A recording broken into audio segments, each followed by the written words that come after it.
I'm recording. Alright. And welcome back to another episode of 3View, the show where we watch the first 3 episodes of any given show, anime, or cartoon, or whatever the hell we want to watch.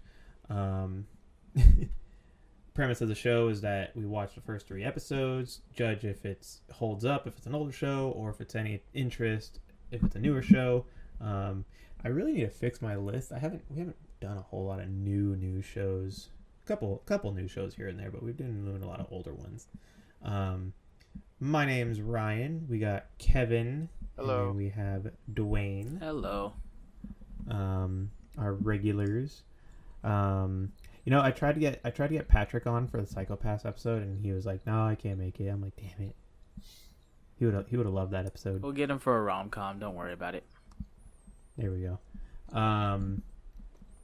So yeah, like I said, we watched the first 3 episodes and give our judgment on it. No series reviews as of yet. If ever, we're trying to figure things out still. Series reviews are just a tad bit harder for us, but not impossible. Except for ongoing series, we'd have to do like season reviews for ongoing. God, could you imagine? There'd be 6 episodes of season reviews for My Hero Academia. That'd be ridiculous. I mean, that could just be one long episode. Or we could, like, instead of doing 3 episodes, just be like, what do we think about the season or the batch of episodes? Questions for later. Fair. Yeah. We'll figure it out. Longer ongoing series are a little more tricky. So tonight's episode is one that we didn't roulette spin on. It was actually just decided because Kevin got really excited about Dwayne talking about it. My apologies. It is Kuroko no Basuke, or Kuroko's Basketball. A very fantasy-ish basketball anime. What's the full title that they always show off in like the openings, where they do like the short essay on like the middle school arc before you even start watching this? They're like, while they're talking about it. Generation of Miracles? No. Like, that's the thing that they get. But like in the background, I noticed that when they show off the title, it says they say like the basketball that Kuroko plays. Yeah, because I don't know. that's, I think, like a rough translation of what Kuroko no Basuke is. Yeah. It's basically supposed to be like, it's like his creed, pretty much, like the style he likes to play. Yeah, it's. I just thought that was. Yeah. It's exactly that. It's the basketball that Kuroko plays. Yeah. It's like straight up just that. And I always read that when I started watching this. I'm like, oh, that's pretty cool. I like that. Direct translations always like sell it for me. That makes it authentic. Oh, there we go. There's my dice. Yeah, I forgot to. I misplaced my pen for my roulette wheel, so I'm gonna have to roll a dice for next week's episode. Wait, what? Got a dice, and I'm going to list shows, and then I'm going to roll my dice and see which one it lands on. That's what we'll do. I have a dice, and I'm going to use it. It's like, okay. I've got a lot of dice, and I'd like to use them more. That's what Tabletop Simulator's for. Hell yeah. Then I don't get to use my dice. Yeah, you can. Just play Baldur's Gate 3, and then every time you have to make and do your own dice rolls. Okay. Speaking of Baldur's Gate 3, Kevin, I saw one. It was someone at the character select, and they selected the little dragon-looking dude. And when you select them, right, they do like these crazy voice lines. Oh my god, the voice actor for the fucking dragon dude went hard. I'll have to send it to you later. Absolutely. I'm like, man, that alone makes me almost want to play the game. But anyway, yeah, Kuroko's Basketball. Trying not to go too big on a tangent tonight. Yeah. We'll stay focused. Well, that one night we just went on stupid huge tangents. We didn't fucking care. And That's it was good awesome. content. It's fine. Hell yeah. It's quality content.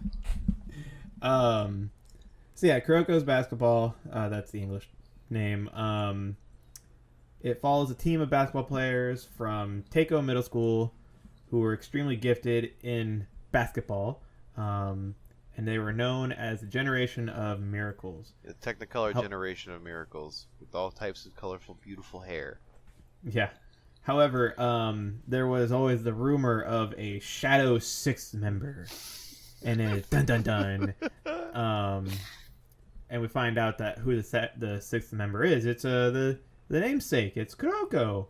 Now he's in high school, and he's all like, "Hey, you know what?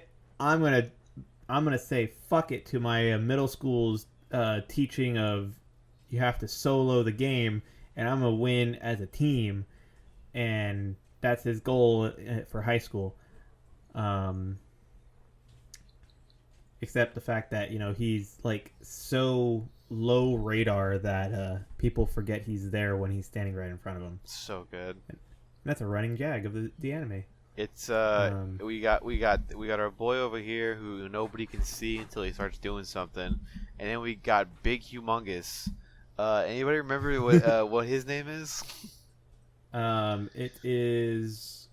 Oh God, where'd it go? I have it up here somewhere. Our boy.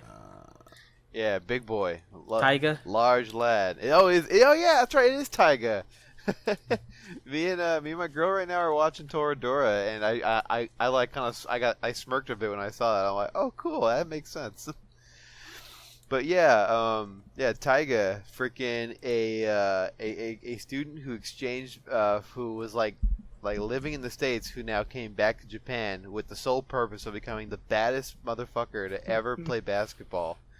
And man, can I just say, these two guys, I haven't felt like I was watching Monsters Inc. since I watched these two guys doing stuff together. This shit is hilarious. This is such a perfect combo of friends. They're not friends though. You gotta remember that, Kevin. Oh yeah, right. They're just basketball acquaintances. I have words on that. We'll get there. Oh yeah, go for it, Ryan. Keep doing your thing. Oh, I've got words for that, Dwayne. So Kuroko's basketball, or Kuroko no Basket, whichever one you want to call it. I know the weebs are going to call it Kuroko no Basket. It was written by Tadatoshi Fujimaki. And this was only one of two series he's ever made. The other one was a series that came out a couple years ago called Robots X Laser Beams. I don't know what it's about. I'm not going to lie to you. That was him? I remember hearing that name thrown around, but I never looked into it. Yeah, that was the guy who made Kuroko no Basket. His only two works. I don't even think there was any like one-shots he did. He just straight went into fucking animated basketball. That's pretty impressive. It was a good series. It probably got picked up, and he was able to coast off it for a while before taking his time to finish it. The manga initially released or started being serialized on December 8th of 2008, and finished, I air quote, September 1st of 2014. Because there's still like side projects and stuff that pop up. The anime had started in April 7th of 2012, and as of June 30th, 2015 was the end of the third season.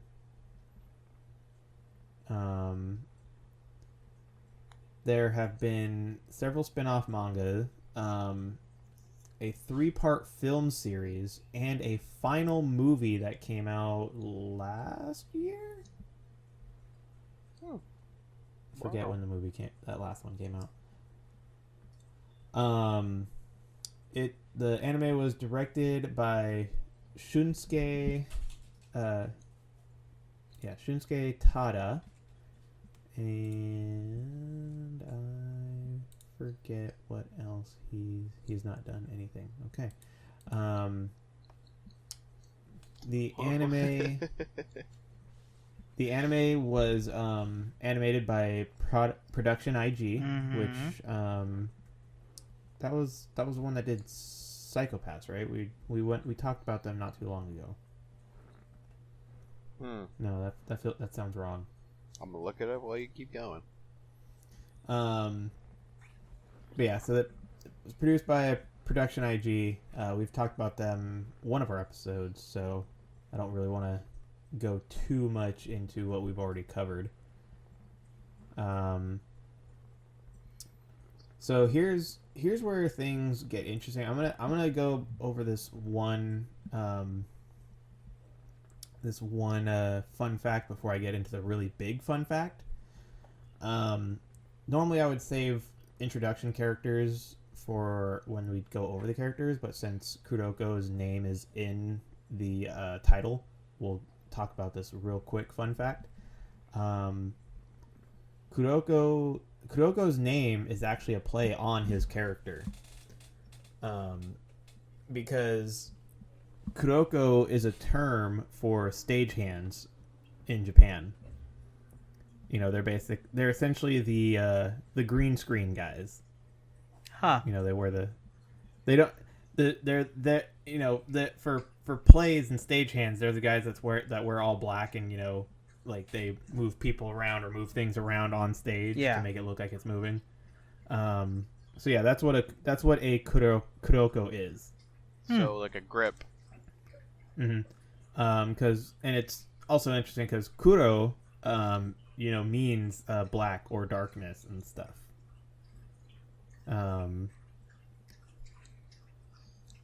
So that's a fun little fact about his name. How that's a it very plays cool into, fact.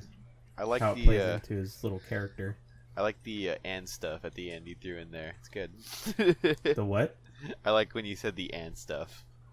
Like, oh, it's good. Now here comes the really fun story before we get into the episodes and the characters and everything. Mm-hmm. The writer for the series got a bunch of death threats, as well as high schools that were associated with the author, and the manga production company. Why is that? Did you call this a fun fact? Yes, it is a fun fact. This isn't fun at all. That's fucking mean. Do you want to know why? Yeah, absolutely. Please continue. So, even though it was unrelated to the fact that Tadatoshi, has nothing to do with this, Kuroko no Basuke has a fuck ton of gay porn. Yes, it does. What? Like a bunch, Kevin. I know. Are you serious? Kevin. What? No, I'm serious. No. Kevin. Let me be the shadow that makes your light shine bright. There you go. That alone. That just sounds like Gurren Lagann talk. That just sounds badass. Yes, there's a lot of gay porn of them too. Oh, there's a lot of gay porn of them. God dang it! Why can't people just be cool? Kevin, there is so much gay porn of Bakugo and Kirishima from My Hero. Well, see, that just kind of makes sense to me. Those two are tight. Bakugo can refuse to admit it, but he's tight. Oh no, yeah. Also, I checked it out. He's not tight. Ryan, you said earlier Production IG was a studio who worked on it, correct? Yes. Yeah, you were correct. That's entirely right. That they made Kuroko no Basuke? Yeah, you said they also worked on Psychopaths? Oh, okay, it was Psychopaths. I was like, you just said I was correct, and I'm like, about what? Yeah, hang on. Now I gotta double check and be sure, because I just looked up the thing about only Kuroko no Basket. But yeah, so this guy, sent death threats to schools related to the author, sent them to the author, basically a bunch of people that were related to him, and each of these threats had liquid or powdery substances within, the letters and packages or whatever. What That's the always fuck? fun. So there was actually Tadatoshi was a fucking Giga Chad. He's like, I'm gonna finish this series no matter what. And by God, he did it. But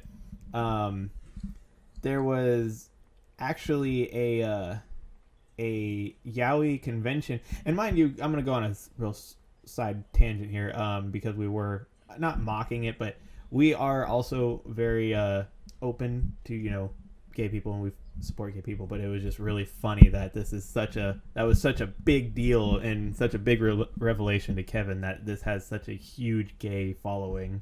It's pretty hilarious. I mean, I can see why, but like I didn't know any of that. I just thought people were like, "Oh, cool, dudes being cool," and that was it. But I mean, a lot of people were, but a lot of people took it a little farther than that. Hey man, Tadatoshi doesn't even have any relationships in his anime. It's all about friendship and teamwork. that's what I'm talking about, man. But I mean, hey, look, it's if you're a fan of something, you find a way to love it the way you want and the way you can. So that makes sense. And I mean, hey man, look, gay lovers, dude, I'm all for it. If that's what you're into and that's what you like, epic. Great. Yeah, it was hydrogen sulfide that he was threatened with. What? Yeah. Like in liquid and powder form? That's what they kept stuffing in their fucking hate mail? That's fucking weird, man. Yo. Fucked. Yeah, straight up. Ain't these the same people that also like blasted Shinzo Abe with a fucking makeshift shotgun? Yeah. Am I wrong? Yeah. Okay. Yeah. These motherfuckers know how to fucking it's party. not the same guy, but No, I know it's not the same guy, but like still, the lengths these people will go through to get their shit done. That's incredible. That's a huge feat to me. So yeah, because of the threats, the sale of Kuroko Basketball's dojins actually ceased for like a year or two. Oh, really? Like conventions wouldn't sell Kuroko's basketball dojins. But once so the suspect was caught, Hirofume Watanabe. His reasoning for all the threats was, even though he wasn't affiliated with Tadatoshi at all, he was angry and jealous that his series was taking off. It's always the jealousy. Of course he was. It's always the jealous ones who fucking ruin it for everybody. Same thing happened to the fucking to the animation crew who worked on Nichijou. Yeah, that shit bummed me out, man. Oh, it was so sad. They worked on a lot of series too. And they were top dogs, man. Fucking that I don't get, dude. I bought the slight tangent. I bought the fucking the manga of Nichijou just to have it. And as I'm reading through it, I'm like, man, this is good and this is still fun, but like nothing will fucking bring back the absolute explosion of hard work and stuff that the gags they pulled off in the fucking anime. Like that manga did such a good transition to that medium. It's incredible. It's not even the same. It's crazy. So the manga is not made by the same company who did the animes, right? Or was it? Yeah, both? no, they're not. It's just that like okay. I bought the manga after watching the anime first, and like it's still a good manga. Like I'm not saying it's not a bad piece of literature or nothing, but like. It's just it's just the work they put in that medium with animation. It's you can't put that. If they were able to do like a flip note of like certain scenes of that shit, that would have sold. That I would have bought that. But it's just there's just some things that you just can't get from that shit. It's great. I was gonna say, yeah, with comedy stuff, sometimes animation, especially given in the right hands, they do a really good job translating that to screen. And I was gonna say, transitioning back into our topic, that is the same feeling I get for Kuroko. because a lot of sports manga are good, but given the right hands in animation, doesn't compare. That's fair. Yeah. So continuing on with the fun facts. Because of the threats, the sales of the sale of the dojins had ceased for a few years, but shortly after the suspect was arrested, they formed a specific convention to sell Kuroko's basketball dojins called Kuroko. Is that what that was? Holy Yep. shit, that's cool. So you could go to this convention and buy all of the gay basketball manga you've ever wanted. Good for them that they were able to do that and not get properly shut down. Because let me tell you, wouldn't fly over here. Some of those dojins, they went balls deep, pun intended. Oh, I'm sure. That's funny.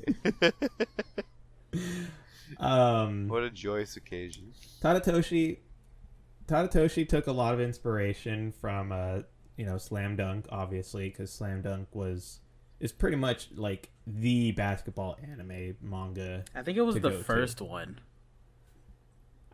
Was it the first one? I think it was the first like actual one that wasn't like where the sport was included and stuff. I think it was the first actual sports focused basketball anime. Top 16 best basketball animes. You might want to look up first. Yeah, I'm not seeing a list of. There's not a lot of them. There's 14 on this one list, so 16 on this one. So there's something there. Is it specifically basketball or just sports? I don't know. I didn't click on it. I just saw that it said. So he took a lot of inspiration from Slam Dunk. Oh God, what was the other fun fact? It was God, there was one where it was kind of interesting, but I can't find it now. I fucking forgot to write it down like an idiot. Well, take a second for yourself because I just looked up what the first sports manga was, and it's actually a manga about judo, a series named Igaguri-kun by Ichi Fukui. Published in in the manga magazine Bokeno in 1952. Noted as the first sports manga series. That makes sense. I think there was a lot of martial arts ones after that, like a ton of them. If there's anything I've learned about stuff that I've watched growing up from Japanese animation and just like all that stuff, is that tradition's always been a huge factor. So it would make sense that judo would be one of the first things they make a story about. Yeah, I think that's cool. I think that's fucking cool. Dopage. Did you find out your fun fact? No, I can't find it. It was something about who was the favorite team of the creators, but I can't fucking find it. But yeah, so people were like, oh yeah, he took inspiration. But it also like constantly gets compared to Slam Dunk because they're both basketball anime. It's like a lot of people rag on it because of the fact that they like that Slam Dunk is more realistic. And it's just like, I mean, they never said the point of the anime was realism. It's a preference thing. Slam Dunk is, I believe, more drama than anything. I remember in the past and recently with the new movie that came out, people comparing it to like Remember the Titans and shit like that. Oh, okay. I can definitely see that. Yeah, I wish I could remember. Yeah, the author just was like, yeah, I want to make a basketball anime, and so he made a basketball anime. But Dwayne, do you have any other? Because this is one of your series. Do you have any other notes before I go into the episodes? Nothing I can talk about in the first 3 episodes. Oh, that's fine. All right, so going on to episode 1 then. Episode 1 is titled "I Am Kuroko." I like how you didn't even ask me if I had anything to say. All right, go ahead. I'm sorry. I'm literally, guys, I want everyone to know who watches this show so far, I'm literally just here for the ride. These two are just kind of like, yo, you're going to love this. And I'm just like, okay. So I just get to sit down and watch anime with my boys, and we just all get to talk love about it. This show is fucking awesome. I don't even give a shit about sports like that, but the closest thing I can think of, to me personally, it reminds me of, Charles Barkley's Shut Up and Jam Gaiden has like this similar energy. Very similar energy, yes.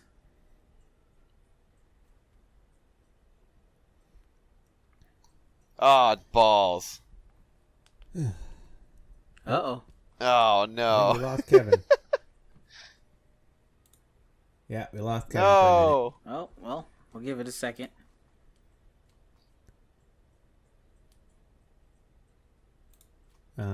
To try and fill the void. Sorry. Oh, there he is. Okay, he's back quick. Super sorry. Sorry about that. Oh, man. I don't know. I No didn't. worries, dude. My lappy wasn't charged all the way. I apologize. I'm so embarrassed. Let me, No worries. I have I'll my. just cut that little discrepancy out. You'll hear it when it Power happens. of editing. My bad. But like I was saying, No, you're good. You're good. like. You want to take a second, make sure your Audacity and everything's running? No. I literally quickly double checked it. As soon as it went down, I booted it back up.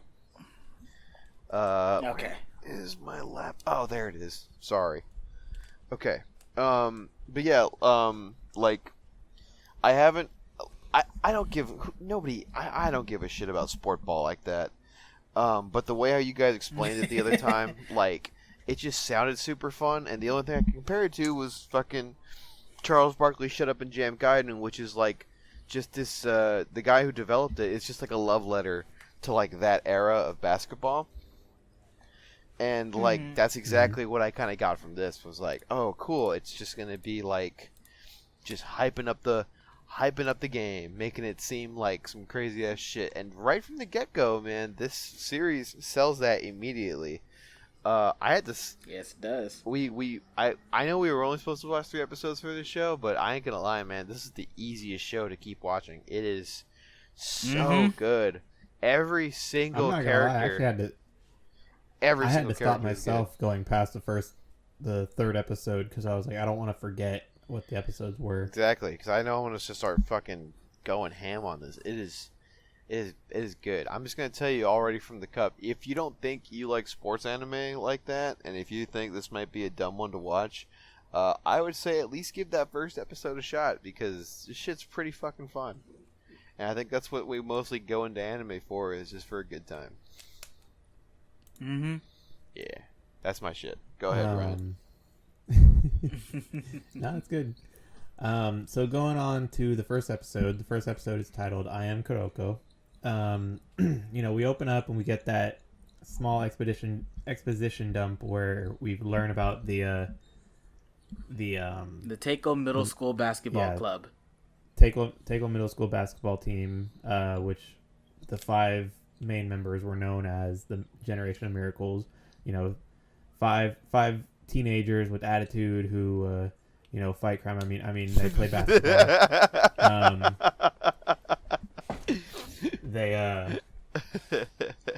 Their skills in basketball were so unparalleled that they're just too good. They were just insane. You're so fucking epic. And then there was the rumor of the 6th basketball prodigy, who like no one knows if is real. So we open up and we're in Seirin Private High School. So the high school actually doesn't even have third years because the high school was only formed a year ago. Oh yeah, it's like fresh. It's like freshly developed and everything. Brand new. Yeah. And we got all the like any. I'm never gonna experience it because I'm obviously too old to go to a Japanese high school, and that'd be fucking weird. But like every anime I see, it's like you just see all these fucking clubs trying to recruit kids, and it's like I almost want to see if that's real or if it's just an anime trope. Because you just have all these people like, oh, join the basketball club, oh, join the judo club. I feel like we've seen like a lot of animes that have pulled the same shtick before, but at the same time, like, yeah, I've also wanted the same thing. Like this, it's got to be legit in some instance, right? Yeah, the club thing. Oh, we've been a part of a couple club days. Have we? Yeah. Basically, you just set up a booth outside and try to get people to sign up. That's about it. They, of course, there's a little more to it, but yeah, it's normal. I don't know. I don't feel like I've ever been a part of that, but who knows? So yeah, the focus is the basketball club, and right out the gate we see this tall shadow of a man approach the basketball club, and he signs up for basketball, and it's our boy first year Taiga Kagami, big who beef, is like 8'10", redheaded main character, because you can tell a main character by their hair color in this fucking anime. But his hair color is important because he's hot-blooded, Ryan. It is very important to distinguish. His eyebrows are so intense, like it's insane. He has a fiery passion for basketball and teamwork to a lesser extent, but mostly basketball.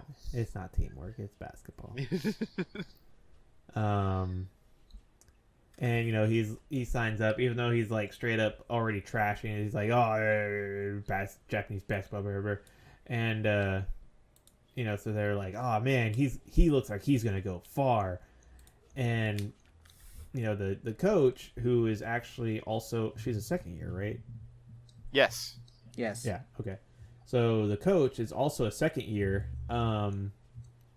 She gets excited because we'll find out. I'll say this next part when we get to that part. But she's excited because she's like, oh man, he's got talent. And then they all notice that there's a second application, and that no one even noticed that the guy dropped it off. And the coach freaks out when she sees on the application that the student was from Teiko Basketball Club. But they couldn't recognize the name because everyone knows the Generation of Miracles. So they're like, who the hell is this guy? If he was on Teiko Basketball, he had to have played with them, right? Blah, blah, blah, blah. They were fucking impressed. So then we get into the shonen BS that Kuroko loves to fill. When they all meet up for basketball club, the coach says that everyone has to take off their shirts, because apparently she has this special ability that when she looks at your full naked body, she can, I fuck you, but also don't you dare undersell my girl like that, you son of a bitch. She developed it with her father. He was also a super well-known coach, and he understood like physical therapy and all kinds of shit, and she was able to develop his keen sense of understanding of the human physique. See, I knew if I pissed him off enough, he'd do it himself. Fuck you, dude. You can't be doing that shit. You guys always do this to me. I'm on Kev's side here. Rico is the best girl, second best girl out of... No, she's the best girl. She's the ultimate, dude. Oh my god, I haven't cared for a short-haired brunette like this since that girl from Persona who likes to eat the meat a lot. Oh, Chie, she's literally just Chie. She's just Chie, but she knows a shit ton about basketball and physiognomy. To be fair, aside from all the no-names, she's the only female character I've seen so far. That's because there's two more. She's the only one that matters. There's two more. Oh shit! But yeah, so Riko Ida is the coach, and she has the ability to determine your stats and potential by looking at you. The the less clothes you wear, apparently, the more accurate and detailed it becomes. Well, you can't see muscles through clothing, Ryan. Okay. She's not a super soldier, man. She ain't got no goddamn X-ray vision. Exactly. I mean, I wish I could just tell someone's potential by looking at their arms. That'd be dope as fuck by itself. Man, we all have that ability. Hers is just turned up to 11 out of 10, dude. I was gonna say, when you grow up with a coach dad who's fucking training a bunch of sports athletes, you eventually learn what each muscle's supposed to look like. Yeah. So she looks at all the other first years, and she's like, "Oh man, they're pretty average." Then she looks at Taiga, and she's like, "Jesus fucking Christ!" Because the potential is so fucking huge, apparently. This man's special. Number big. Jesus. The poster boy for physiognomy. Oh my god. Yeah, pretty much. Just like, and then apparently he's got like super high potential too. So it's like he's only gonna get better. Yeah. And then they're like, "Oh, wasn't there someone else? The guy from Takeo?" And they're like, "Where the hell is he? Oh, I guess he didn't show up." And he's like, "Oh, I was right in front of you the entire time." And everyone freaks the fuck out because he's just right there. It's also in their face. It's also the way he says it too. Like he's very quiet. He's like, hello, and then everyone just So she looks at his stats, and his stats are stupid low.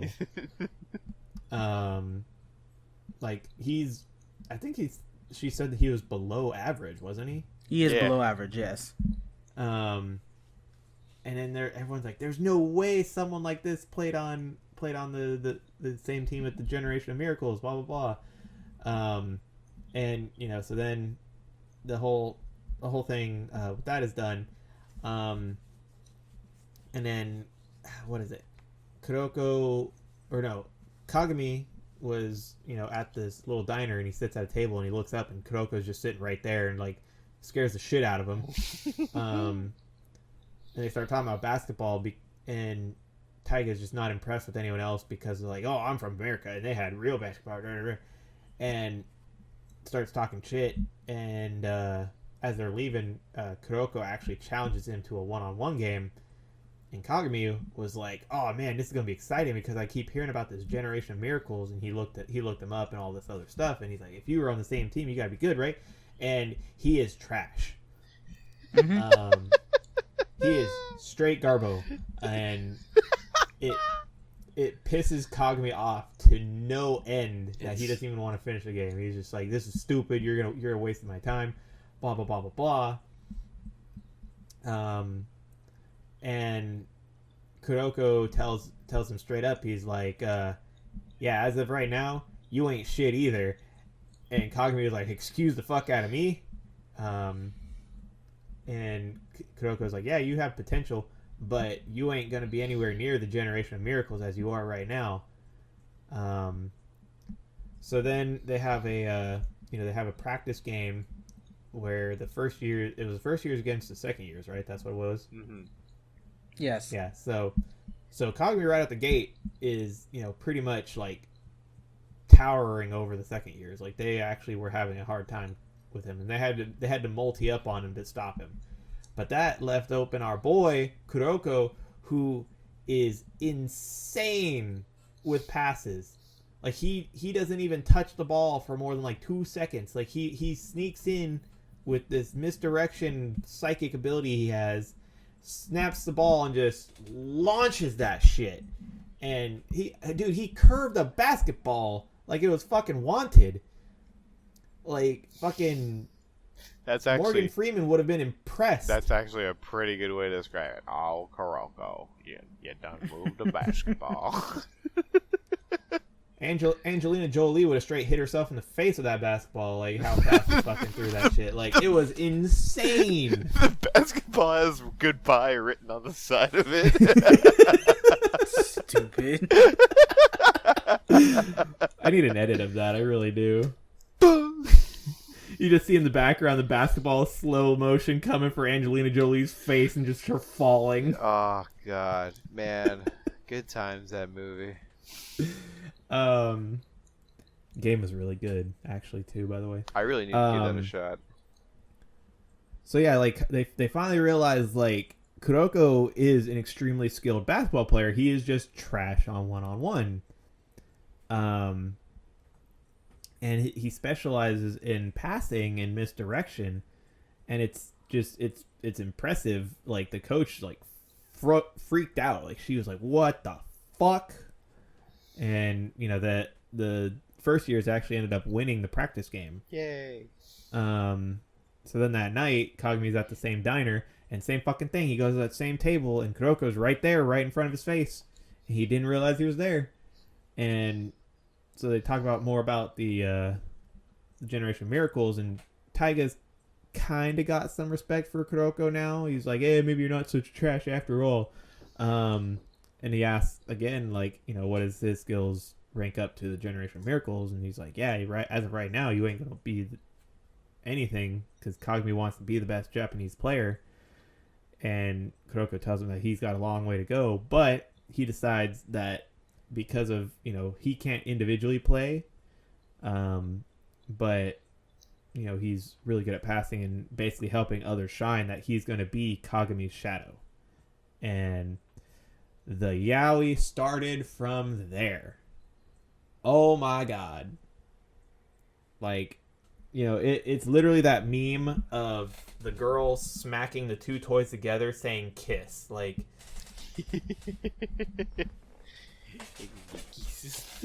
yeah. So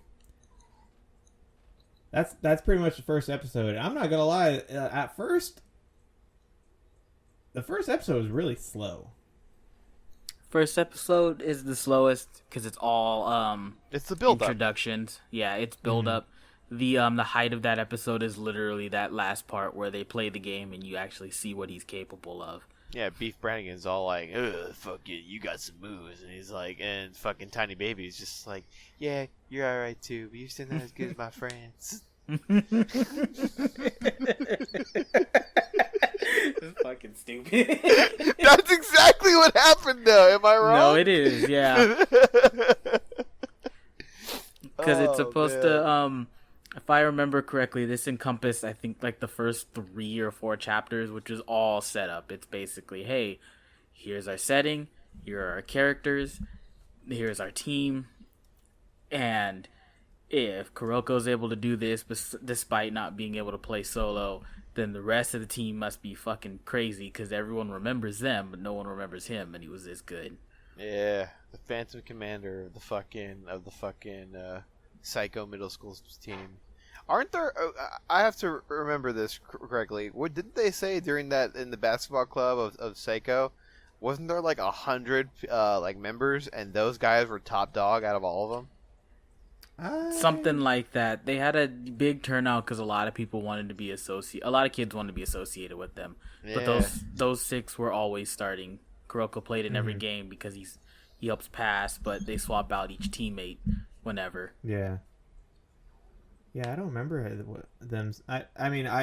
It might have been paying attention too much to that, but might have been a hyperbole, or like a fisherman's tale. Someone was like, "Oh, they had like 100 members, but only these 5 played." So, yeah, probably something like that. But don't get me wrong. The first episode was actually, and I don't hate sports anime. I'm not into sports anime. It's just like I don't play sports video games. But like this one, I was like, oh, okay, Okay. I think it might have been because of the exaggeration that I was a little more into it. Because I love the whole sci-fi fantasy bullshit. I'm not too much into like slice of life stuff. Not that I can't watch it, but that's not my thing. Yeah, like I said, it harkens back to what I appreciate about Shut Up and Jam Gaiden. It's just the fantastical view on this like very normal human thing that people enjoy. Like basketball in itself is still, again, not trying to knock people who just enjoy watching basketball. Those are still feats of human prowess that not people do every day, and I think it's cool and all that stuff. But adding on this extra layer of like mysticism and like fantasy to it really just pushes home like how cool these guys are. Like the whole thing with Kuroko himself, just like we get shown time and time again. Oh fuck, we keep not seeing this guy, and then when they actually start breaking down what his like special power is when he's on the field, it's like oh, this guy is actually pretty fucking cool. Like you get enamored already because you're like you have the best of both worlds. You have a teammate who's so good at passes that nobody even recognizes he's doing it, and then you got the showstopper Taiga, who is just an absolute bulldozer when he's out there, and he's just wrecking everything and slamming dunks and all this shit. It's awesome. It's good shit. Mm-hmm. Yeah, when we get to episode 3, that slam dunk thing is gonna come back. Yeah. So yeah, episode one was definitely the slowest of the 3 episodes, and it wasn't in any means a bad episode. Nah. It was. I don't think any of the episodes are actually bad, and that in itself is I think a really good thing to give, because it leads into one of my main points of the show. It's just like, you get a good amount of bit from it, but you also like are given just enough to not know what's coming next. Like it might not make sense, but you're given a good amount of detail, but also you're like not given enough information to where it's like, what the fuck's going to happen for the rest of this series? So it's got that hook for you. Mm-hmm. And it's just a really fun watch. But yeah, that's all the notes I have for episode 1. So going back to the first episode being slow, it's all about setup. So that little with the anime, the little intro that you see at the very, very beginning, you see throughout a good chunk of the episodes, even after they fully established who the Generation of Miracles are, you still hear that message of, oh, there was this amazing middle school, and there was the Phantom 6 member, and even though we're well aware of who Kuroko is by the end of episode 1, they keep bringing that up for 2 reasons. 1, doesn't make itself known until way later into the show, but 2, so you fully understand just how big a deal they were. Like, literally, throughout these first 3 episodes, and then even past that, there are people that say, oh, didn't Teiko have those monsters? Didn't they have those really good players? Some people are like, oh, they were probably just playing a bunch of bad players, and then they play some good people, and they're like, no, they were just better. You don't understand how much better until they actually come into the light, but they keep telling you how good they are, because you need to understand that it's not just a plot device. Literally everybody knows how good they were. And normally I would be like, oh, why don't you just show it and don't tell? But in this case, it really, really works. And I'll get there when we get to episode 3, because that's when you get the taste of what this actually means. Because Kuroko's really good at passing, but what does that mean for the 5 people remember, right? Mm-hmm. But yeah, the whole first episode, you get to meet your teammates, because every sports anime focuses more on the team than it does anything else. Taiga's a little shit, but it's because he was Japanese born, raised in America. He played a lot of street ball. That's not much of a spoiler. They talk about that later, but he played a lot of street ball, which is why he's like, oh yeah, they had real basketball over there. Mm-hmm. And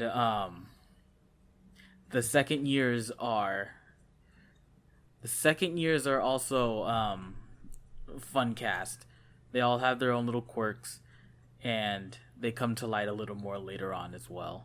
First episode, I think, is the slowest, but if But I think it works with that ending, with them playing the game and the hook of, oh, Kuroko's really good, so going on to the next part. And so we can lead into the second episode, that comment about the shadow guiding the light. That is actually a really important line for two reasons. One, it gives us an established goal.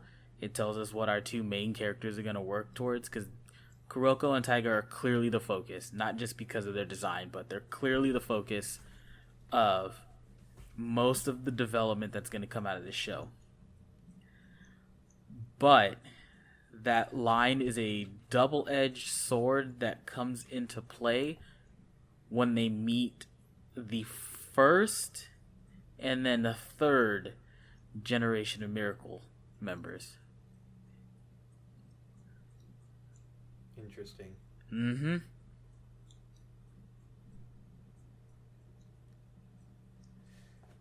All right. Going into episode 2, unless anyone else has any last minute things. No, go for it. So episode 2 is titled "I Am Serious." The Joker would be absolutely livid. That's a dumb joke. Shut up.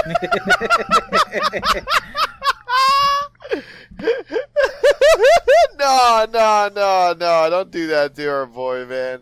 That was good. I see nothing wrong with that. That was a good one. That was funny. Holy shit, man. Hilarious. Oh, man. But go on with your shtick, man. That was good. So with episode 2, it starts out pretty early on, and the coach, Rico, she's decided that she wants to do an initiation with the first years. And so what she does is she brings them out to the roof of one of the buildings right near where morning morning lineup. Yeah, morning lineup. Is done. And I'm not gonna lie, at first I thought they were gonna have to, like, she was gonna fucking throw a basketball over the side and they had to catch it real fast, but I would not have put it past her, honestly. That's where your brain goes. I love that. Just like, y'all go jump and get this basket.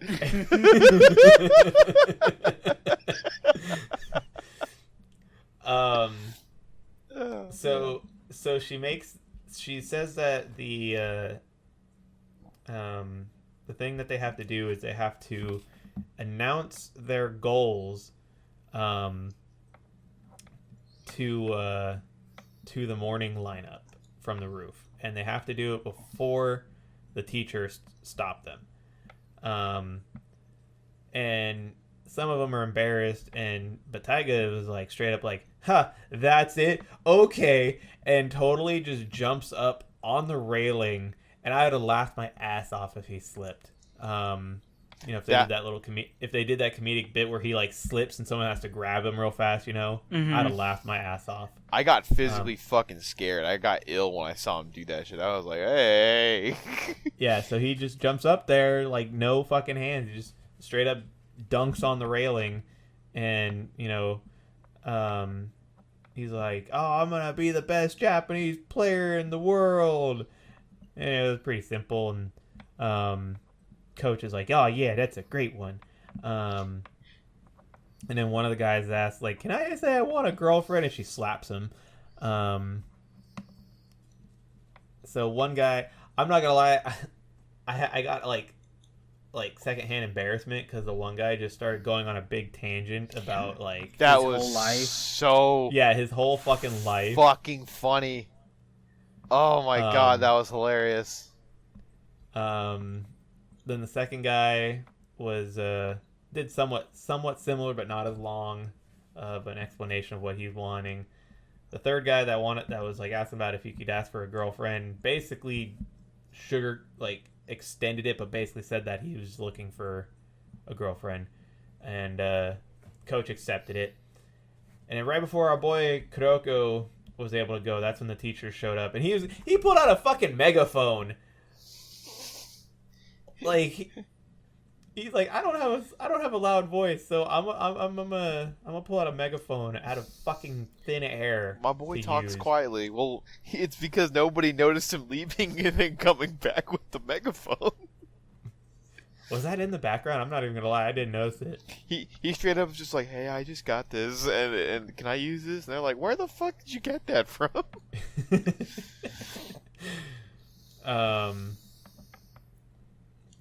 Yeah, because what was it? If they didn't do it, they had to go to morning lineup naked or something like that.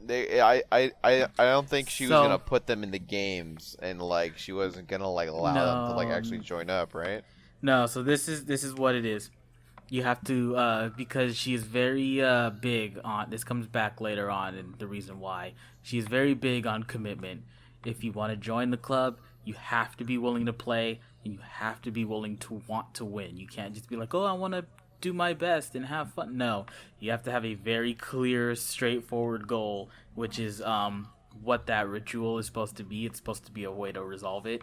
Because if your goals are shaky, you wouldn't do it, and then she doesn't want you on the team. But you can't just have the goal. You have to try to achieve it. So if you say, I want to be the best in Japan, okay, your goal is to be the best in Japan. If you cannot achieve it, you have to strip naked and confess your love to the one you love. That's what it was. That's what it was. Yeah. And they're high schoolers, so that's a pretty big death sentence for them. Yeah, pretty much. Yeah, especially for like the younger guys. Those are all for everyone who's just starting as freshmen. So later on, he talks with Kagami a bit, and Kuroko eventually writes what his goal is on the middle of the courtyard in chalk, and it's basically to essentially win as a team or something like that. I forget what it wrote exactly. And everyone's like, yeah, that's impressive. That's good enough. He also explains, he tells his reasoning for joining this high school because of his disagreement with his middle school's winning is everything style, and how they don't focus on teamwork at all. So he's like, no, I want to win as a team and play basketball. I want to go back to having fun. I miss having fun. Yeah. So then one of the first years notices that the coach is skipping, and immediately the captain was like, that is a not good thing for us. And they're like, oh no, why? And we find out that she got a practice match set up for him with a really strong school. It was Kaijo High School? Yes. Which happens to have one of the Generation of Miracles on their team, Ryota Kisei. Meanwhile, while they're getting ready for all of that, Kisei ends up visiting Seirin, and attracts all of the girls that ever see him because he's also by chance a model, which I thought there was an age restriction, but maybe I was wrong. And he shows up and he's immediately like talking to Kuroko, just all chummy, just nothing. He's like, oh yeah, we're great friends. He's a great player, blah blah blah. Oh man, why did you go to this trash ass school? We should play together. And everyone takes offense to it, and Kagami was like, oh, Generation of Miracle, yeah, I want to see how you play. I want to play against you one-on-one. And Kisei is like, fuck it, why not? So he gets on his uniform and goes out to play, and Kagami gets a really good it was a dunk, right? He got a really good dunk on him, and then Kuroko is like, hey, this ain't good. And everyone's like, why? And that's when the shonen fucking anticipation pops in. He's like, this is going to get real bad if it goes on.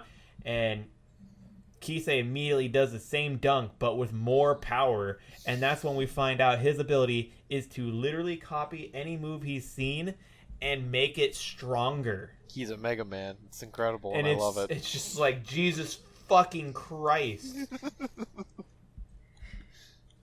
Oh man, so cool. And so then as the game goes on, it like Kagami is really fucking trying, but he's just starting to like lose, like straight up lose to Kisei. And at one point he just gets bored. Like Kisei's like, oh, this isn't even worth it anymore. But then he turns back to Kuroko. He's like, oh, you should definitely join me. He's like, no, I'm going to make Kagami the best player in Japan. And Kagami laughs like, oh, I was going to say that first. You stole my thunder. And immediately that's when Kisei realized like, oh man, this is going to be good.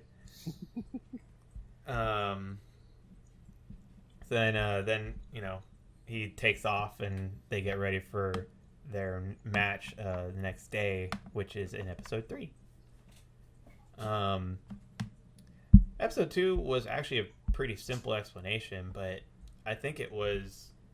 I'm not gonna say it was my favorite episode of the 3 because episode 3 got intense. Mm-hmm. We got to see a lot of things about that. I actually really like episode 3 for a number of reasons, but we'll get to that when we get to episode 3. Mm-hmm. Episode 2, definitely a good, fun little episode because you get to see more of what Kuroko's motives are and how he plays. But also, we get to see more of like the team, like Dwayne was saying, is that we get to because the anime is a sports anime, so you experience what's going on with the team, and so it's it was nice to see some of the other members getting a little bit of the spotlight, even though it is mainly about Kuroko and Kagami.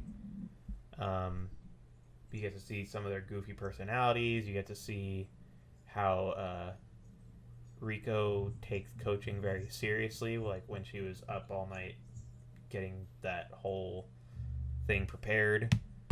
And then Kisei shows up and everyone's like, oh man, this is a generational miracle, and he's just super chummy with Kuroko, so obviously at the very least from what we saw, he had very high regards for our boy Kuroko. And so you keep wondering, it's like, okay, so what all happened, what went down, this and that, and then you get excited because episode 3, it's like, oh man, you're gonna get to see these upstarts go against a really strong high school that has one of these generation of miracles that we kept hearing about right out the gate. Like, it's not even a dragged out thing of oh hey, you don't get to see any of the generation of miracle kids until like episode 7 or something. Like, by episode 2 you're already seeing one of them. And it just has a really good lead in into episode 3 where they're just that shonen intensity as they're all facing down, getting ready for their goals to clash. And then of course Kuroko's commitment to his whole thing of making Kagami the best player in Japan. Mm-hmm. So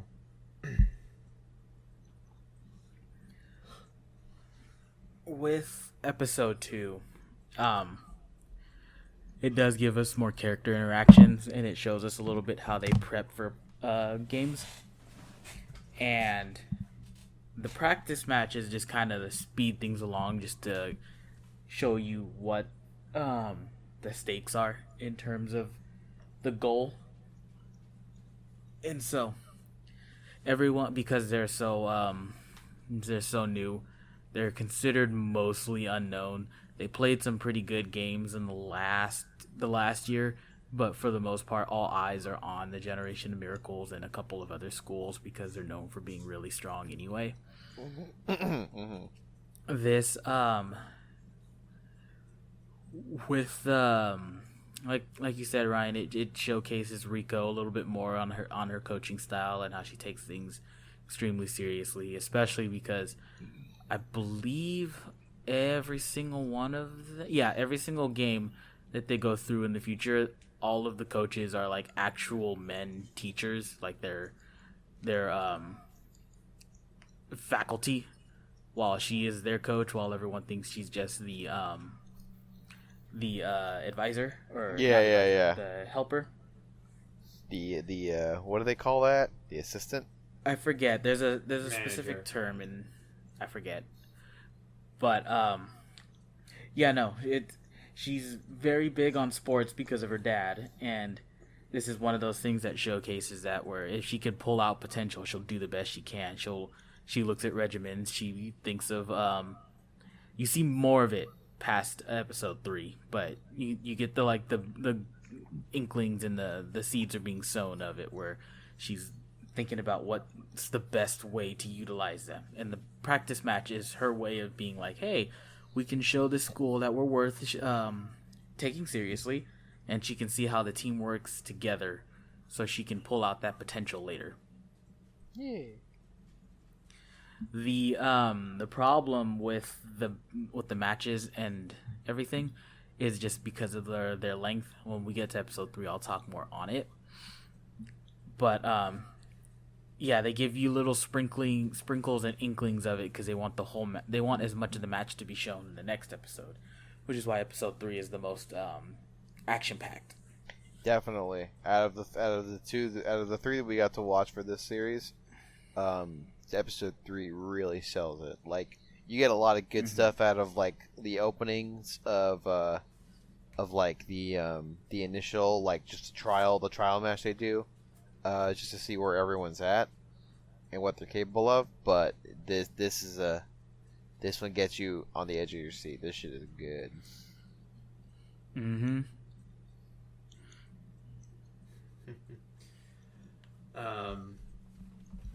So yeah, going into episode 3 now.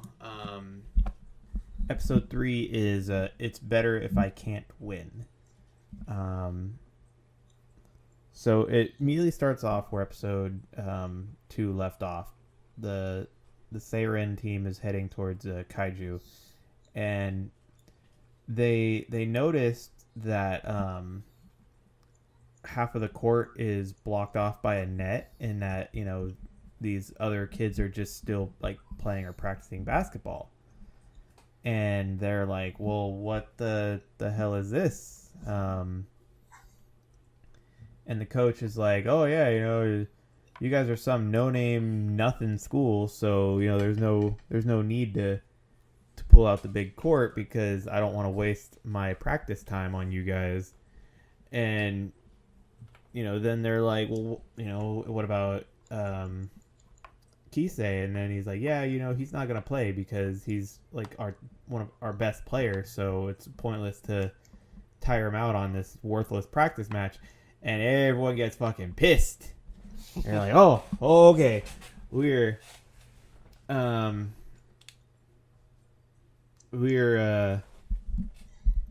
just gonna be shoehorned, are we?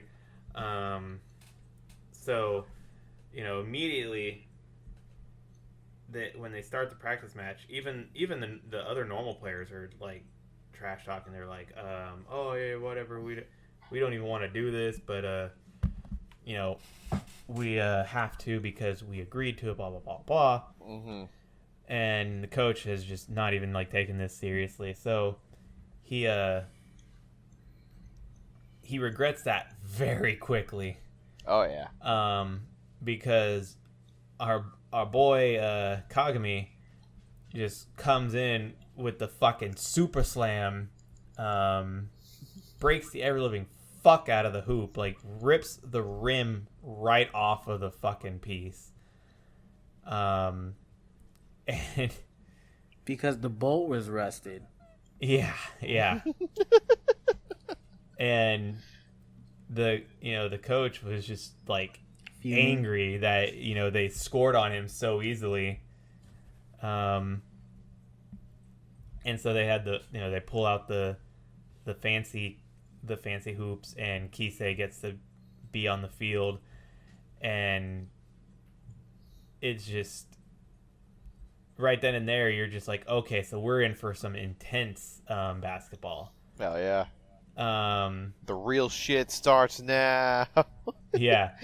And so you also find out that one of the upperclassmen to Kisei, like, I don't know if he's punching him hard or what, but like constantly he's like abusing him, and because he's just so flamboyant and airy about everything, like he's just constantly praising Kuroko, which is nice. He obviously wasn't like spiteful or mean to Kuroko, but it's just like, damn boy, like chill out. Get off his dick from that one dojin you're in, probably.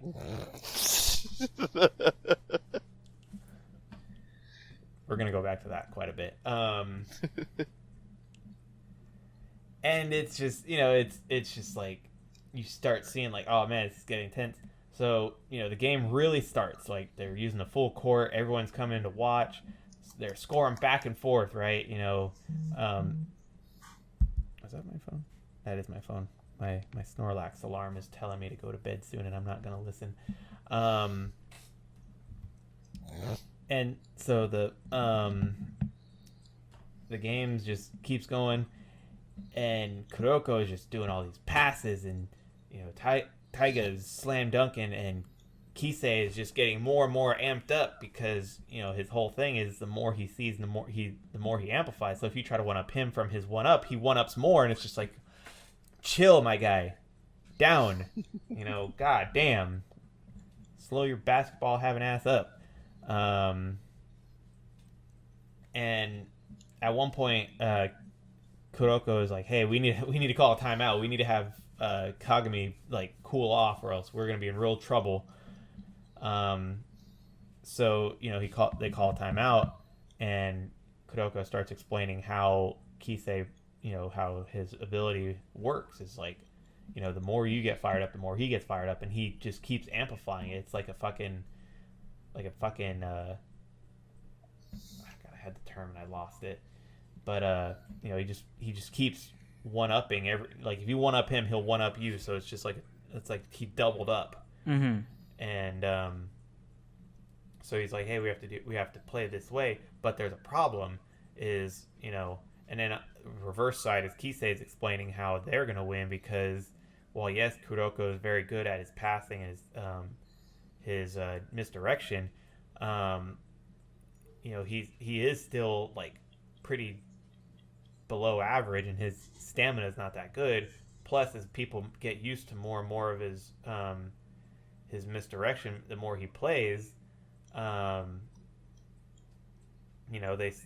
he's not as good as he is when he first starts. And so they're like, oh man, we got a problem. But then he also explains that there is a way to beat Kisei as well. And so they go back into the game, they're playing, and the score goes more in favor of Kaijo, and you start realizing, Kisei is like, hey, you guys should probably just give up because this isn't only going to get worse. I can copy anything I can see, and the coach their coach is also getting really pissed off that they let them score so many goals even if they are winning. Mm-hmm. But Kagami laughs as Kisei says this because he basically, as he put it, reveals that Kuroko is his weakness because of the way he, is essentially invisible to most people. He can't copy that. What he can't see. And so then, I'm not gonna lie to you, the end of that episode got me hyped. I almost jumped into episode 4. I'm like, no. I don't want to get my episodes mixed up because I have a bad enough time with that as it is.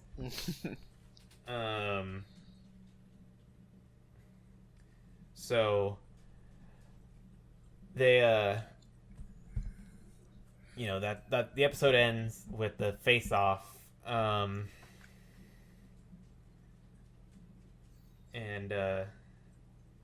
hold on.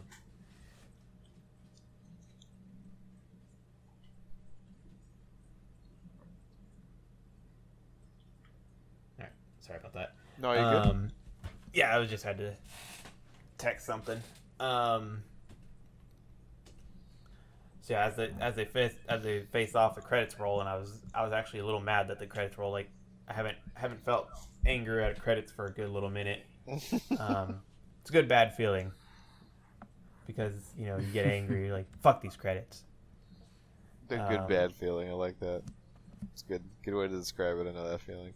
God, the amount of times, dude. Okay, quick tangent on the whole good bad feeling of credits. Demon Slayer season 2. When fucking when it was Tengen versus Gyutaro, and all of them team up to do their attacks, and they decapitated the demons, and they're like, oh yeah, they fucking won, blah, blah. He's so excited, because that fight was intense. I still go back to that fight. Like I rewatched that fight so many fucking times.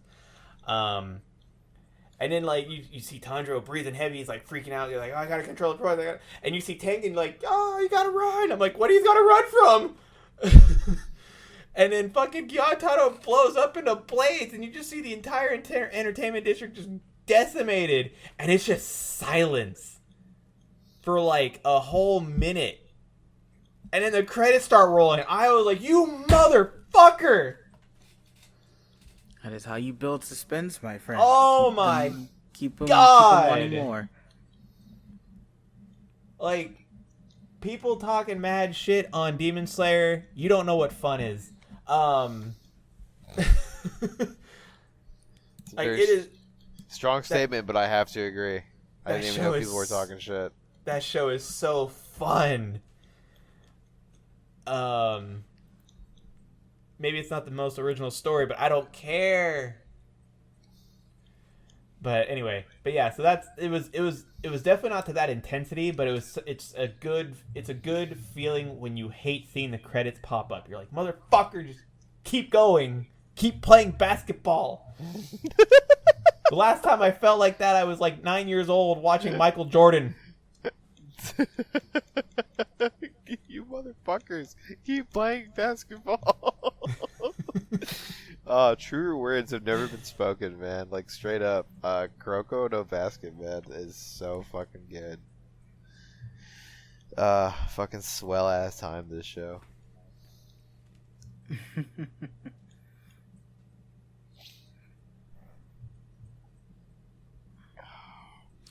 Gosh. So, one of the things that the third episode, I wanted to get to this and hold off for this reason. It's a good and bad thing that the third episode shows you. The show, the production IG does a really, really, really good job with pacing. There's a lot of information thrown at you, and you don't feel like it was. You feel like it's a lot more thrown at you than it actually is. Mm-hmm. It was only a 30-minute episode, but you're invested, and then they hit that end point. Problem with our format is with shows like these, the next episode ramps it up even more because it's the continuation and conclusion of the basketball match. Some of these matches later on will go to like 3 to 4. Sometimes I think there's a couple that hit 5 episodes. Ooh. But this is where the strength of the story is, the back and forth, the shonen battle of ideals, the way that they show off different things in these basketball matches, because each and every player is given a chance to shine. You don't get to see much of it in this third episode because this is literally the first actual basketball match. and so it's showing you the ringers, but there's more to it than that, and they show you that in each and every match. I can't remember if they mentioned it in this episode, but I am going to mention it because it's less of a spoiler and more of a power scale establishment. Kisei is shown as the first member of the second technical member of the Generation of Miracles, but the first one they go against, because you see Kuroko, you see that his specialization is passing, but every other part of him is below average, right? Ooh. Well, he is able to judge Taiga specifically on their one match, just how much more less experience he has and a chance he has against the Generation of Miracles, and it's because he's played every single game with them. He's seen the way they were, and the reason I say the way they were is because it's been about 6 months in between the last year of middle school and them entering high school. Right. Some of them have probably gone off to camps. Some of them have probably gone on to training. They all got split up to different schools because they got scouted and they didn't want to play with each other anymore. They got sick of each other, right? Mm-hmm. So they introduced Kisei first because, with the exception of Kuroko, Kisei is the weakest member of that team. Kisei is your power establishment, your stakes. He is this good with his ability. He has given them this much trouble. He is able to do so much by himself already. He is the weakest of the Generation of Miracles. Which is still saying something very important, because that statement still is a strong one. Like, he ain't no slouch. He ain't. Mm-hmm. And he definitely shows it. I think episode 4 is a continuation of that same match, right? Yes. Yeah. It's okay. The continuation and conclusion. Then I'll shut up, because honestly, if look, guys, we watch 3 episodes, we call it a day. Sometimes we get excited, we watch a couple more. If you're not into it by the 3rd episode, literally, fuck is wrong with you? Because 3rd episode is good, but 4th episode will kick in, and you're gonna start seeing shit you didn't even know anybody was talking about. Mm-hmm. It's fucking spectacular, this fucking show. It is super fun. The characters are memorable, and even the second years, who are considered real talk, this is. I can't think of any other thing to compare it to. But if you like Dragon Ball Z and if you're just into that shit, this basketball team is your Z Fighters, man. They're fucking cool as shit. Seeing Kuroko and Taiga come together and start to develop this sense of teamwork and skill with each other is so fucking satisfying to watch. It's fucking phenomenal. That 3rd episode is by far the funnest out of these 3, but just give that, if you have to be into it by the time you get to the 3rd one, because the 4th one is the finale of this segment. It is fucking awesome. It's just some good ass shit all the way around. Agreed. Honestly, because of our format, it hurts it a little bit, because that 4th episode for this show specifically bookends this basketball game, but because it's the bookend for it, it ramps it up almost immediately out the gate. The episode, it does a little intro, does the opening theme, and then they're immediately into the game, and it just goes on until the match is over. And it's strong as hell too. Mm-hmm. It's another 23-minute episode, but in those 16 minutes, it's gonna feel like you watched an episode and a half with how much happens in it. Mm-hmm. When the basketball games kick in, they really do there's a really good job. Production IG, I don't know how they did it, how they were able to storyboard it, but they fit in so much that you will see you will see everything in shonen time. So like they'll make baskets and stuff, but then you'll look at the timer and it's like, oh, it's still the first quarter. How did they do that? But you're thinking about that as oh, it's the first quarter. This match is probably gonna last a little while, and then before you know it, the episode's almost over, and they're barely hitting halftime or some shit like that. It is literally the coolest shit. But no, honestly, the third episode is the strongest one out of these, and if you are not into the show by the end of the third episode, if the hook of watching the ending of the episode or the ending of the match requiring episode 4 doesn't get you, you're probably not going to be into the show. Yeah, it's better to just cut your losses and just fucking, I don't know. I would say watch to the end of episode 4 simply because it's the end of the match, and at that point you can at least get a taste of what the rest of the basketball games will be like.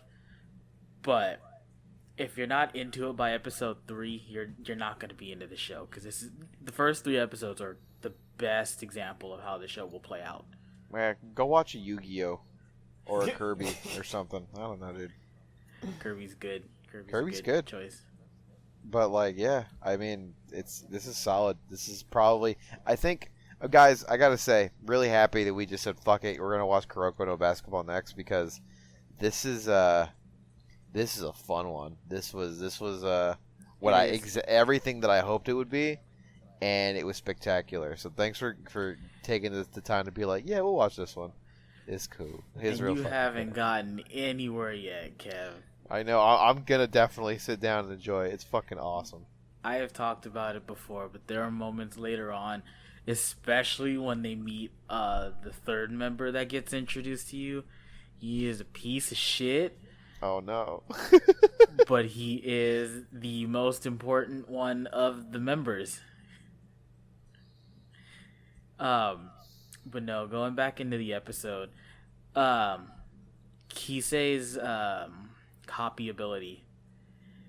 I can't remember if Rico mentions it in episode 3 or if she doesn't fully mention it until episode 4. But it's not that he's just ramping it up. It's full on like implementation, I think she calls it. He sees it once and can immediately mimic it. So it's not that he's just mimicking it, he's showing off.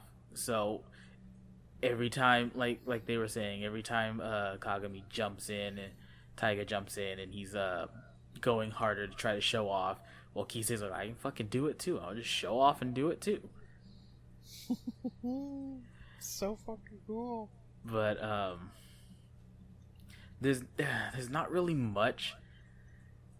There's not really much to say other than it's good, because it's the basketball match. It's what you come to the show for. It's the animation is really good for it, and I'm not gonna sit here and say the animation is 100% all the way up there for the whole show, because there are some moments where it's just where they just like clip art it and stuff. I'm not gonna lie, but when the action gets going, the action gets going. Mm-hmm. It's very fluid. They show you every detail of it. There's some parts later on. There was a parts I think in this episode too. I can't remember it all too hard, where they show a lot of the fancy footwork, and it's like, why would you take the time to draw that? Why would you show them crossing each other up like that?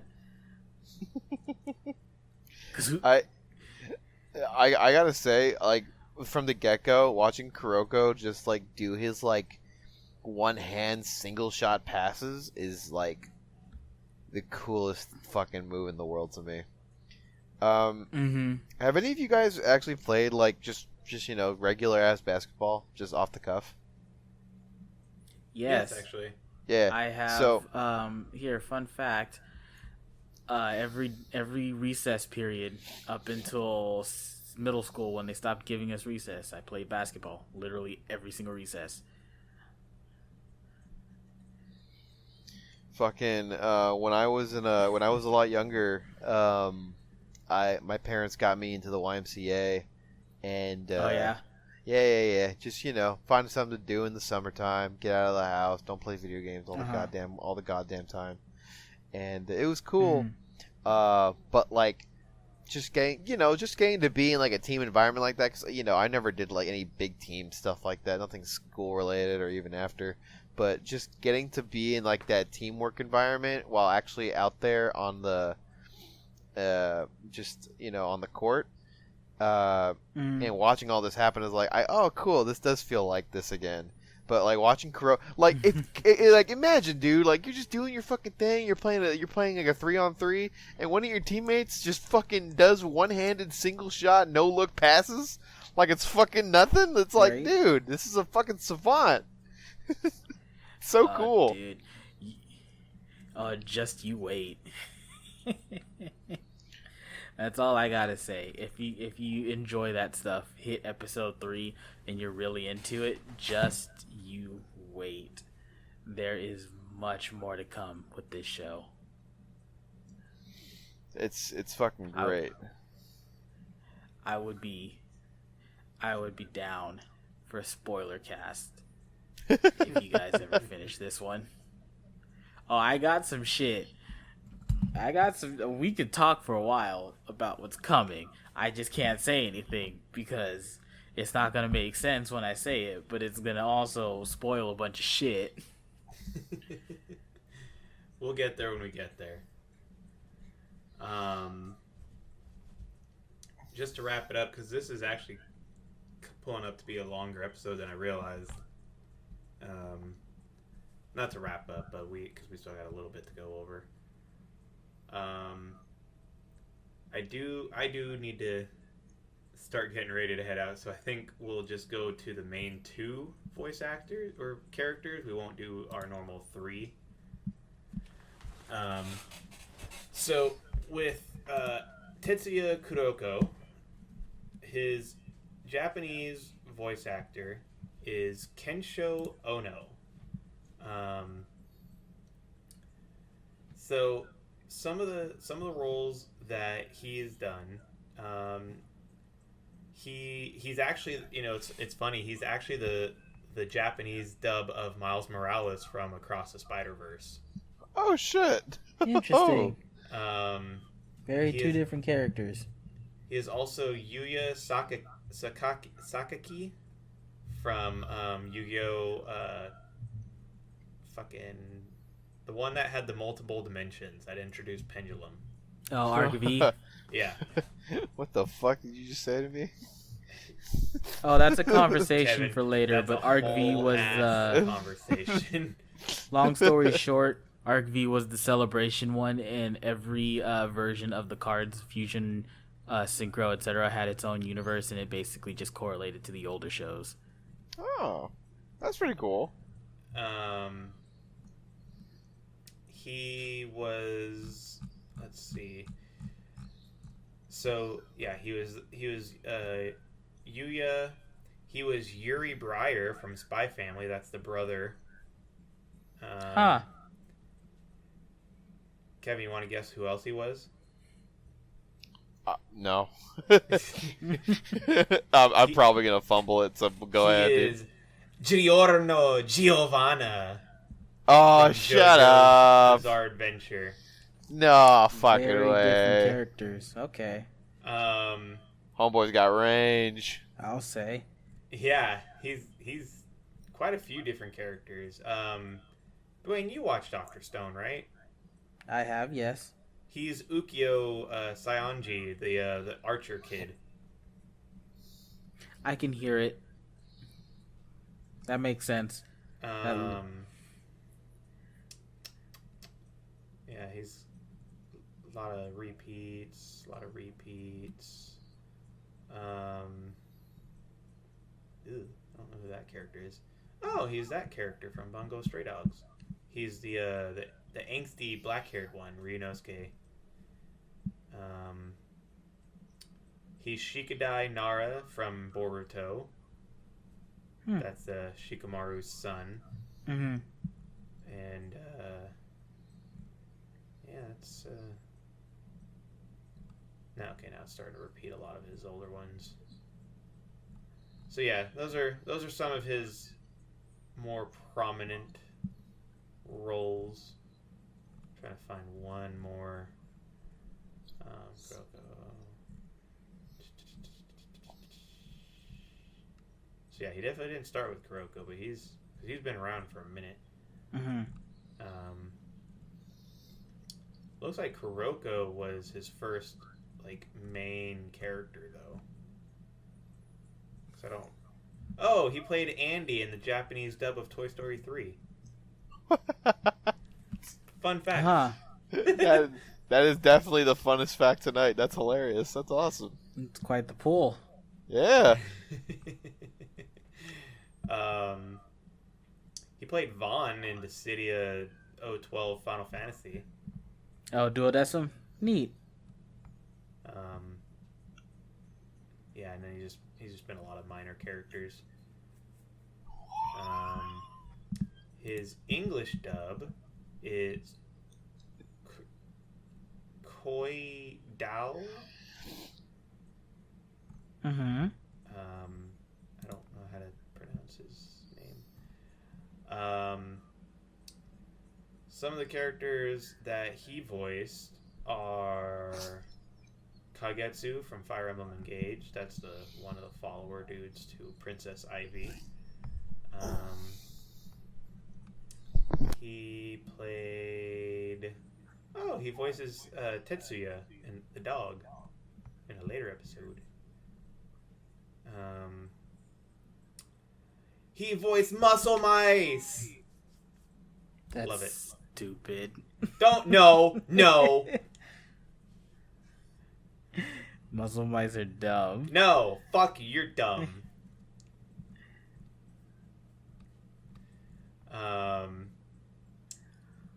He voiced Geddon from My Hero Academia. That's the villain ice guy from the Liberation Front.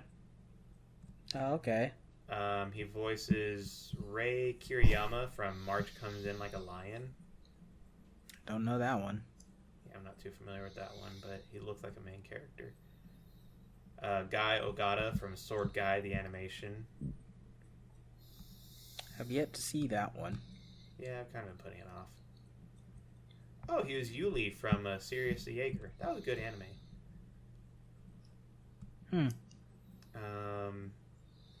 Two characters that I don't recognize from Mob Psycho. He was Cancer Cell in Cells at Work.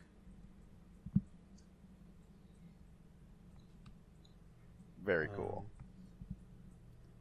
Yeah, just a lot of minor roles for the most part, though. Gotta start somewhere. Yeah.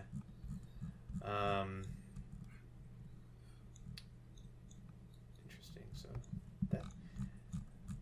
Hold on. Maybe am I on the wrong voice actor? No. Are you? Well, because for Kuroko, it just says that he voiced Kuroko in the 2021 anime, but the anime started in 2012. Did we not get a dub until 2021? No, we didn't get the dub until recently. Really? Mm-hmm. For Kuroko? Are you serious? Mm-hmm. Huh. Oh shit! That's why I was very confused why all the noise for Kuroko recently, because it's been dormant for a while. The show ended. It got its couple of movies. It still gets merch from time to time, but yeah, no, the dub is recent. I think Netflix contracted it out. Interesting. That's yeah, cool. that's why I was getting confused. I'm like, why is it saying the 2021? Like, did they redub him or something? Nope, full English dub recently, as well as I believe the last game movie also got a dub recently. I think they dubbed most of all of it, like all of the series. All right. So yeah, going on to Taiga Kagami. His Japanese voice actor is Yuki Ono. And some of the roles that he's voiced, because this website goes from newest to oldest. Oh, he's Basby in Bleach: 1,000-Year Blood War. Nice. I know you guys don't really know who that is, but You're happy. That makes me happy. Kevin, you want to guess who he was? No. He is I'm bad with the Japanese ones. he is Josuke Higarashikata. I think I butchered the fuck out of that last name though. Oh no, Best JoJo? Crazy Diamond JoJo? I would argue not Best JoJo, but Oh, bro, that's awesome. That's cool. Higashiki Gojosuke desu. Oh man, I love that one. That one's my favorite. yeah, he also voiced he voiced Gran in Grand Blue Fantasy, the main character. In King of Fighters for Girls, he's the voice of Kay. He's the voice of Lewis from Beastars. That's the deer. Huh. That's weird. I can't imagine. Now I'm gonna have the image of a shouting high schooler fucking a bunny. And then simultaneously shooting lions in the face. Man, anime's hilarious. It's fucking weird. It's so good, though. He also voiced... Okay, so yeah, he's Basby. Damn, he voiced Basby in the video game well before the fucking anime came out. That's insane. That happens a lot, actually. When you say that, though, like, do you mean like he just kind of they just reprise him for the same role? More or less, but it's just interesting because, so, real quick tangent, Yeah. The 1,000-Year Blood War only just started releasing last year, and Bleach ended 10 years ago. But they had that game, the gacha game, Bleach Brave Souls, that you can unlock different characters, and he voices Basby for that game, and I guess they really liked how he voiced him, so they brought him back for the actual anime. So he was the character for 7 years before he actually was the character. If that makes That's sense. fucking cool, actually. That's pretty badass. That's how you know you got a good guy. He was... Oh, that's the second Lancelot he voiced from a completely unrelated series. Interesting. Lancelot's popular.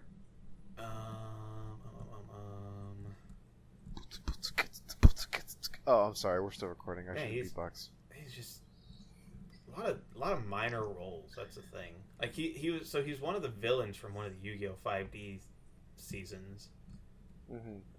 But that's kind of it. The Mr. Men show. He's a couple characters in Gintama. Yeah, it was just a lot of side characters. About the Mr. Men show. We don't talk about that. Well, we just talked about it. Whether we go anywhere from there, that's a whole different issue. It looks like he was the main character from Conception Plus. That's the game you fuck your teammates. No, it's not, is it? It is. Mm-hmm. It's a dungeon crawler where the gimmick is to make stronger new generation units, and it requires you to fuck your teammates. You don't see it though. Are you sure? A lot of people were mad about that. That's funny. He was one character in Food Wars, the kind of round guy. A fat brother? Yeah, the Isami Aldini. I love him. Yeah, he voices him. That's awesome.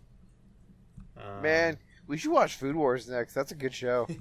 I'll add it to the list, but we'll go back to rotations. Yeah, the Dice of Fortune tonight, but the Wheel of Fortune later. Yeah. For his English voice actor is Zeno Robinson. This is for which character again? Kagami. Okay. Taiga. Yeah. So right out the gate, his best role to date, right? No one can tell me otherwise. He is Fuecoco. Huh. Coco, what's that from? That's the Pokemon. fire starter from the new Pokemon season. The little. Are little you gator. serious? Yes, he is Fuecoco. Oh, that's cool. Nothing else matters. I don't need to list anything else. You're right. Fucking go to the next actor.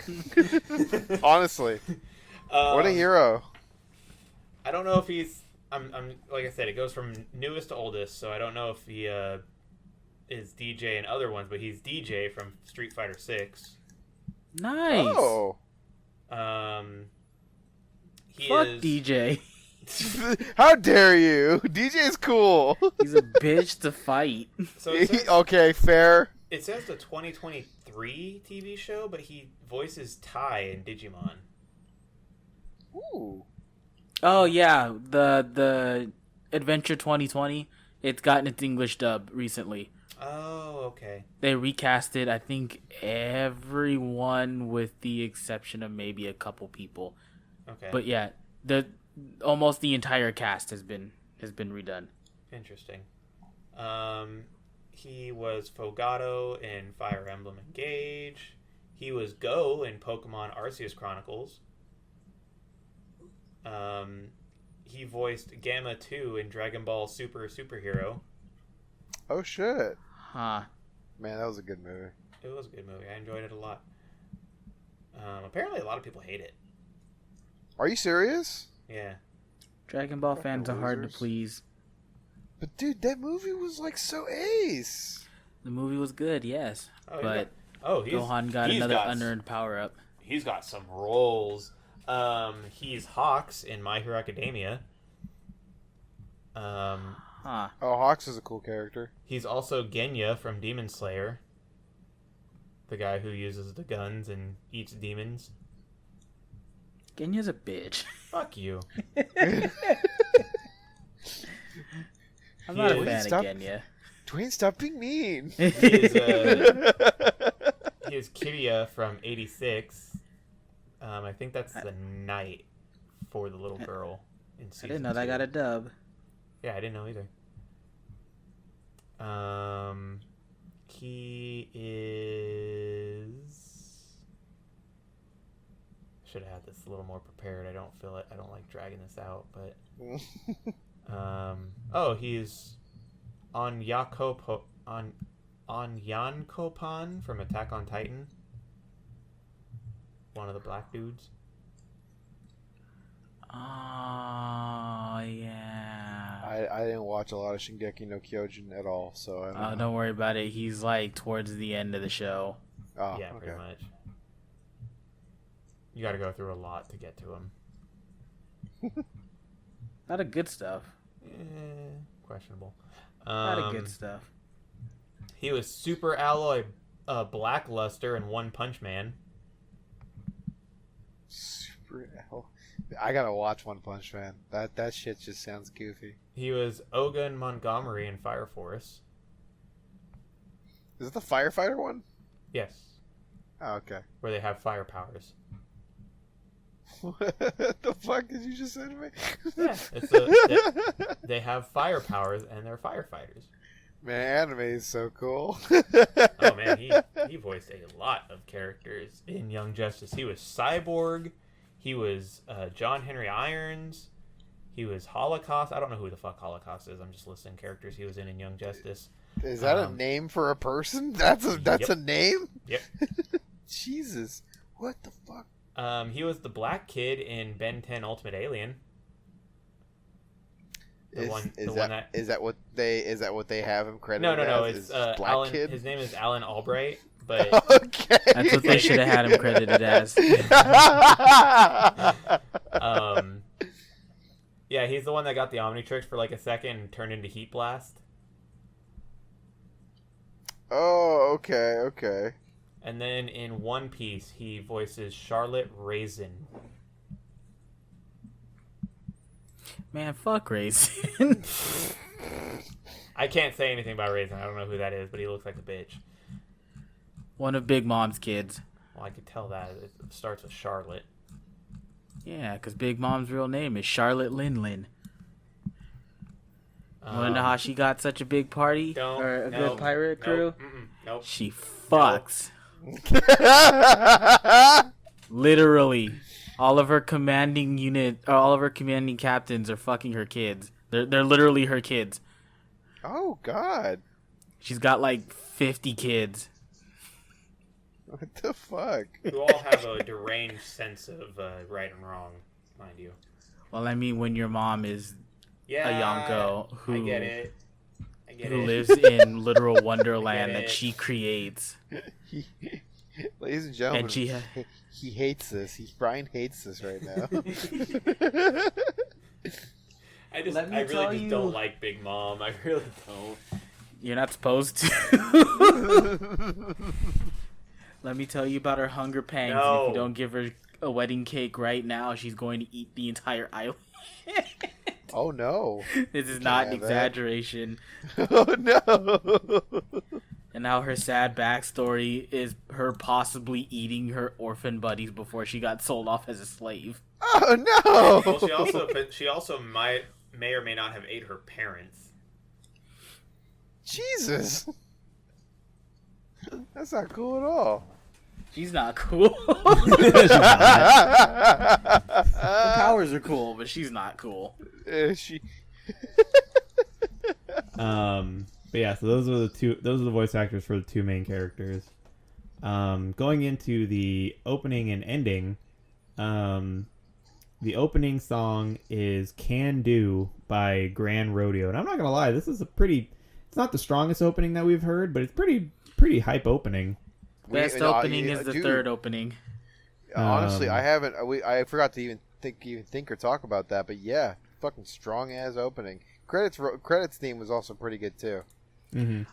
I don't very much care for the credits themes for Kuroko, only because all of the openings are really, really strong. They're all sung by Grand Rodeo, which they've done, if I remember correctly, the Needless opening. They collabed with the band Flow to do two of the Seven Deadly Sins openings. Oh, really? One of them for sure. And they've there's another show that I can't remember, but they've been around for a while. Okay. I really like their sound. The third season opening is the best one in my opinion. I'll have to give those a listen then. I will share them in the chat. Yeah, the ending's okay. It's not bad. It's the ending song is "Start It Right Away" by Hyadain. Hyadain. That's just a good ass name.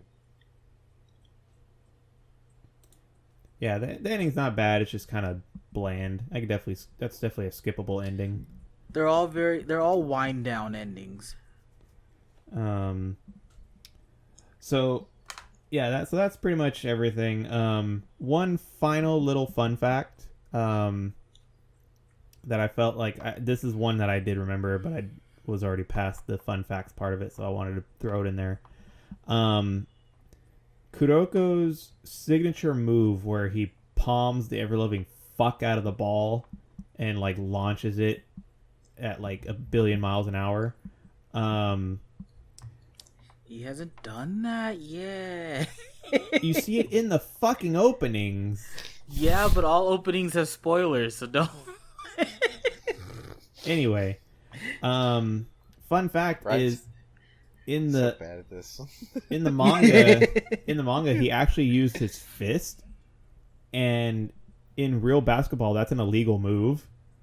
Oh, what? Mm-hmm. So every subsequent scene he uses it, and you know the reprint of that chapter, they fixed it to where it's an open palm. Boo. Punching's cooler. But it's an illegal move. But it's cooler. No. Yes. You want him to be a fucking cheater?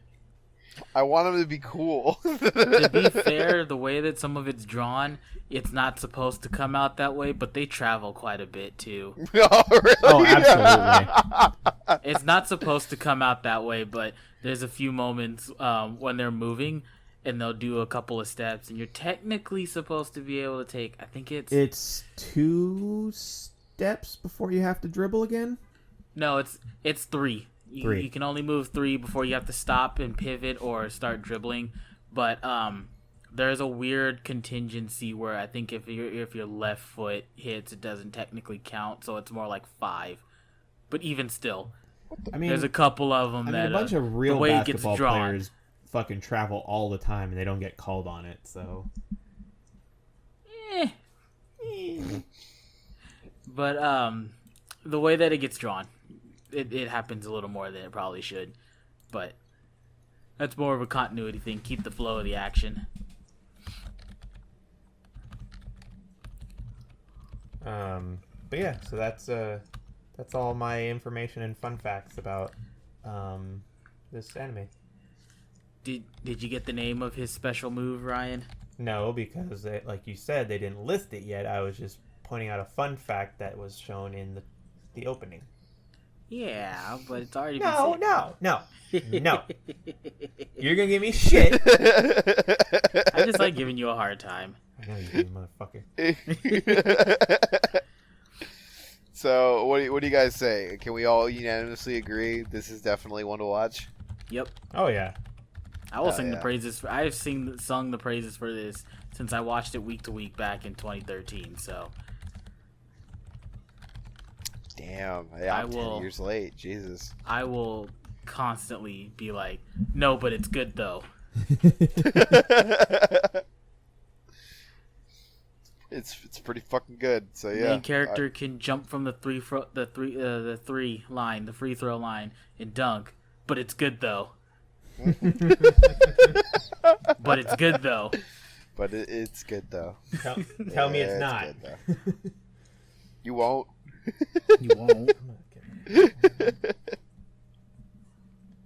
All right. Now on to the most important bit of any of our shows is the picking of the next episode. So how are you going to do this? Don't you have like a 20-sided die? What are you going to do? Give us 20 different options? Bet. Are you serious? No. Oh. You had me going there for a second, dude. I was like, oh shit. That's a lot of work for like one move. I've got a 6-sided dice out right now. Oh, okay. So I assume when you said dice, I imagined a D20. I'm sorry. I'm gonna pull out the D100 on you. Oh, what? Excuse me? That's not real. Bet. I don't like that answer. So the D100 is actually 2 dice. What? One of so them's what? still It's alive. like 50? No, so one of them is the normal 1 through 0, Uh-huh. and then the other one is increments of 10. So, it's like 00, 20, or 10, 20, 30, 40, 50, stuff like that. Mm-hmm. So it's essentially 0 to 99 is the 100 dice. Okay. But yeah, so we're definitely not doing that. So what do you got in the docket for today's next episode, dude? So I tried to mix it up a little bit. Okay. Yahar. And this is why I also do want suggestions, because it's like I'm gonna keep putting animes I really want to watch, but it's like I've already watched them. But That's what our list is for. Yeah, well, there's only like 4 more anime on that list that we haven't seen, and I got 2 of them on here. I have Zom 100. I've got Flip Flappers. I've got Infernal Cop, 86, Trigun Stampede, and Classroom of the Elite. Infernal Cop's good though. God, Inferno Cop is hilarious. See, I've never so watched good. Inferno Cop. It's so good. Are you serious? Swear to God. Oh, you're gonna fucking hate it.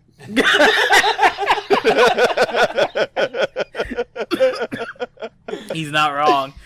Oh, this is All right. it's so not up your fucking alley. I hope to God it's this one. It'll be so funny. All right, here we go. Yeah. 1, 2, 3, 4, 5, 6. Bam!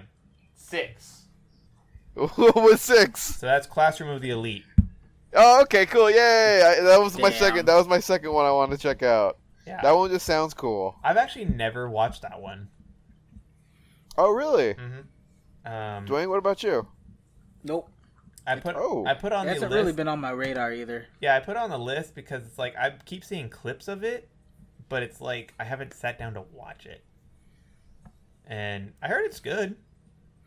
So we're gonna judge the first 3 episodes next week, or So until then, we will catch you guys later. Thanks for joining us, guys. Please watch the basketball M&A. Maybe next week we'll start throwing in cartoons and non-anime. I don't know. I kind of like this as a shtick. There's a lot of anime to cover. There is a ton of fucking anime to cover. Oh my god. Yeah. Never ends either. Maybe All right, y'all. That one to do. See ya.